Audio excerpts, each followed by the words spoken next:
right, here we are, our last session of My Heart Christ's Home. Welcome. Before we get going, wanted to remind you guys of the listening guide on the website, and so you can click on that and get the verses and the questions.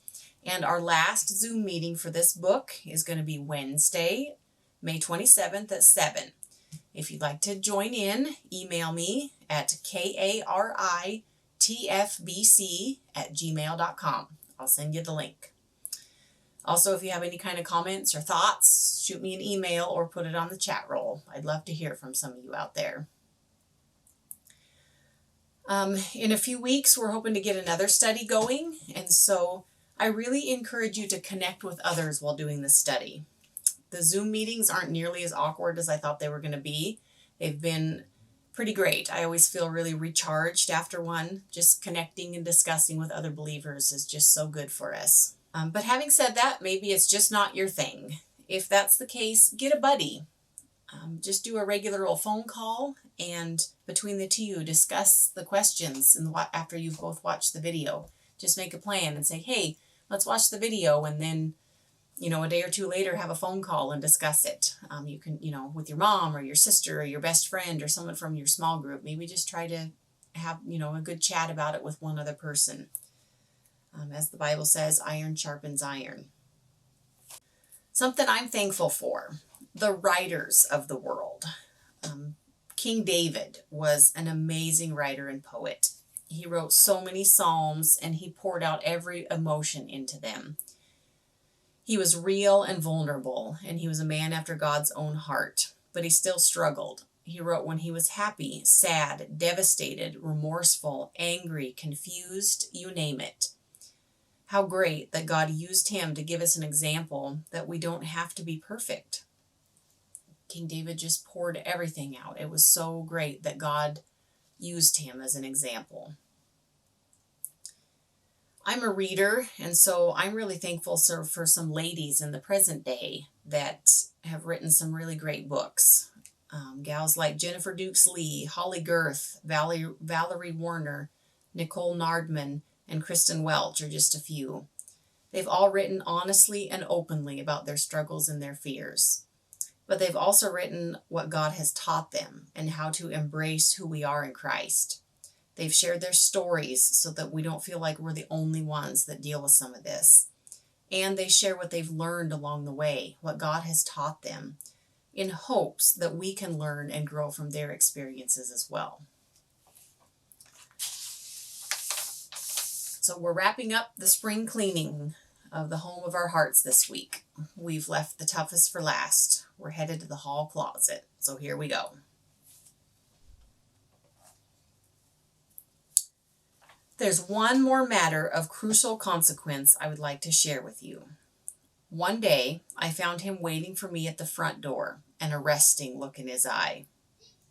As I entered, he said to me, "There's a peculiar odor in the house. Something must be dead around here. It's upstairs. I think it is in the hall closet." As soon as he said this, I knew what he was talking about. Indeed, there was a small closet up there on the hall landing, just a few square feet. In that closet, behind lock and key, I had one or two little personal things I did not want anybody to know about. Certainly, I did not want Christ to see them. They were dead and rotting things, left over from the old life. Not wicked, but not right and good to have in a Christian life. Yet I loved them. I wanted them so much for myself, I was really afraid to admit they were there. Reluctantly, I went upstairs with him, and as we mounted, the odor became stronger and stronger. He pointed at the door and said, "It's in there, some dead thing." It made me angry. That's the only way I can put it. I had given him access to the study, the dining room, the living room, the workroom, the rec room, the bedroom, the kitchen, and now he was asking me about a 2x4 closet. I said to myself, this is too much. I'm not going to give him the key. "Well," he responded, reading my thoughts, "if you think I'm going to stay up here on the second floor with this smell, you are mistaken.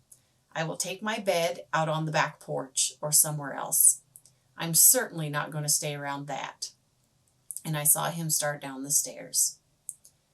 When you have come to know and love Jesus Christ, one of the worst things that can happen is to sense him withdrawing his face and fellowship. I had to give in. I'll give you the key, I said sadly, but you'll have to open the closet and clean it out. I haven't the strength to do it. I know, he said. I know you haven't. Just give me the key. Just authorize me to handle that closet, and I will. So with trembling fingers, I passed the key over to him. I took it from my hand, walked over to the door, opened it, entered it, took out the putrefying stuff that was rotting there, and threw it all away. Then he cleaned the closet, painted it, and fixed it up in a moment's time. Immediately, a fresh, fragrant breeze swept through the house. The whole atmosphere changed. What release and victory to have that dead thing out of my life. No matter what sin or what pain there might be in my past, Jesus is ready to forgive, to heal, and to make whole. So, we had some ugly things in there. In the study guide, there's some good little questions and some good thought that says, what tends to hinder you from opening your hall closet to the Lord? And it gives some good examples of fear of punishment, embarrassment if others find out, too costly in too many ways, fear of consequences, comfortable with things the way they are, or a need to do it yourself. Those are some good little thoughts of why we don't want to let him in our closet. And then I love this thought. This is so funny, but it's so true. So it says, even though he knows, and we know that he knows, we enjoy the self-deception that as long as we haven't admitted the sin, it doesn't exist. Or at least we don't have to deal with it. This effort at concealment may also include ways we have been sinned against in the past and our response to that. But it's so true. We know, and he knows, and we know that he knows, but we still feel like we need to keep it hidden and don't want to deal with it. So, and here we go, some great verses to go along with this. Psalm 139, 1 through 6. O Lord, you have searched me and you know me. You know when I sit and when I rise. You perceive my thoughts from afar. You discern my going out and my lying down. You are familiar with all my ways. Before a word is on my tongue, you know it completely, O Lord. You hem me in, behind me and before me. You have laid your hand upon me. Such knowledge is too wonderful for me, too lofty for me to attain. Search me, O God, and know my heart. Test me and know my anxious thoughts. See if there is any offensive way in me, and lead me in the way everlasting.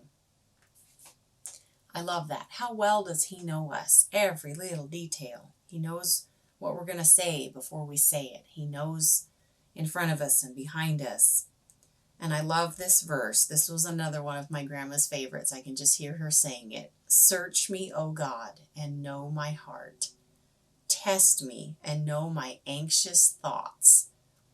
See if there's any offensive way in me, and lead me in the way everlasting. And then here, so we've cleaned out the hall closet. But there's one more thing, and it's transferring the title. Then a thought came to me. I said to myself, I have been trying to keep this heart of mine clean and available for Christ, but it is hard work. I start on one room, and no sooner have I cleaned it than I discover another room is dirty. I begin on the second room, and the first one is already dusty again. I'm getting tired of trying to maintain a clean heart and obedient life. I'm just not up to it. Suddenly I asked, Lord, is there a possibility you would be willing to manage the whole house and operate it for me, just as you did that closet? Could I give you the responsibility of keeping my heart what it ought to be, and myself doing what I ought to be doing? I could see his face light up as he replied, I'd love to. It's exactly what I came to do. You can't live out the Christian life in your own strength. That is impossible. Let me do it for you and through you. That's the only way it will really work. But, he added slowly, I am not the owner of this house. Remember, I am here as your guest. I have no authority to take charge since the property is not mine. In a flash, it all became clear. Excitedly, I exclaimed, Lord, you have been my guest, and I have been trying to play host. From now on, you are going to be the owner and master of the house. Running as fast as I could to the strong box, I took out the title deed to the house, describing its assets and liabilities, its location, condition, and situation. Then, rushing back to him, I eagerly signed it over to him, giving title to him alone for time and eternity. Dropping to my knees, I presented it to him. Here it is, all that I am and have forever. Now you run the house. Just let me stay with you as your houseboy and friend. He took my life that day, and I can give you my word, there is no better way to live the Christian life. He knows how to keep it and use it. A deep peace settled down on my soul that has remained forever. I am his, and he is mine forever. May Christ settle down and be at home as Lord of your heart also. So the best part, turning it over, all over to Christ. And so that completes our session of My Heart Christ's Home.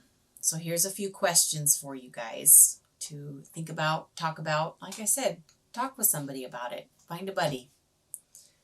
So, how do you react to the idea that God sees us and knows everything about us? What happens when we finally begin communication honestly with God about our secret sins? And what would cleaning up and repainting mean for your own hall closet? And how does it feel to give Christ the deed and not have him be a guest, but the master of the home of your heart? What are some adjectives that you would use to describe that? How does it feel? And that wraps up our study of My Heart Christ's Home. I hope you guys learned a lot along the way, just like I did, and that we can truly turn the deed over to Christ. Thanks.